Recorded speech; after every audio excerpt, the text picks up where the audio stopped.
working on technique number 21. All right, Jesse, you can show who's here in class. That's a boy. And technique number 21 deals with somebody that grabs both of our lapels. It's intimidation, but if they're grabbing both of our lapels, we also need to worry about what may happen next, because they can let go of us really quick, all right? So if he's holding both my lapels, I have to look at his arms for that split second. If I train this enough, you'll see it immediately. If he rolls this in, all right, I have a different technique that I need to do, okay? If it's this way and he pulls his arms towards me, and this may be dynamic also, he's gonna shake me back and forth, trying to threaten me, whatever, give me your money, I don't know what it might be, okay? But if he rolls these out, if I'm reaching across and trying to, hold tight, Charles, and trying to pull this arm off to release him, it's not gonna work, okay? Hold here, if I slam on these, it's not gonna work. If I go under, like you see a lot, it's not gonna work. These techniques fail and they will get you hurt, okay?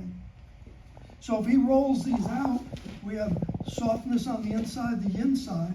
If I just take my arms and pull this way, it drops him, all right? And I have his head that I can deal with.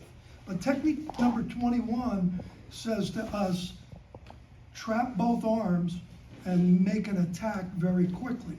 It's fire burns metal and metal cuts wood. So we've got the Ori point here that we talk about all the time, small intestine 5, that's the hottest point. Large intestine 3, they're allergic to each other. And the gallbladder cluster here on the side of the head is the wood point, okay? So as soon as he grabs me, I'm gonna slam down on here.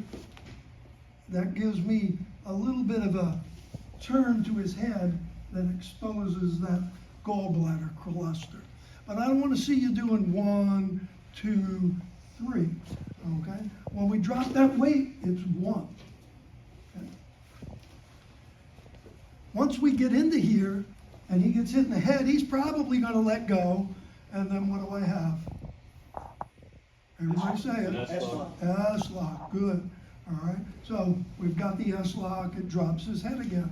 We can crank this, bring this around, and then we have another lock here, okay?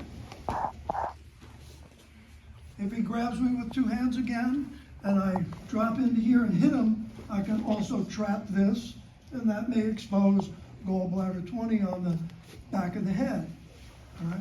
This kind of looks like, again, those Kusan-ku movements that Jesse was showing us before. All right, so when we get this and we hit and we trap, and then there's the knockout because we hit large intestine 18 on the side of the neck.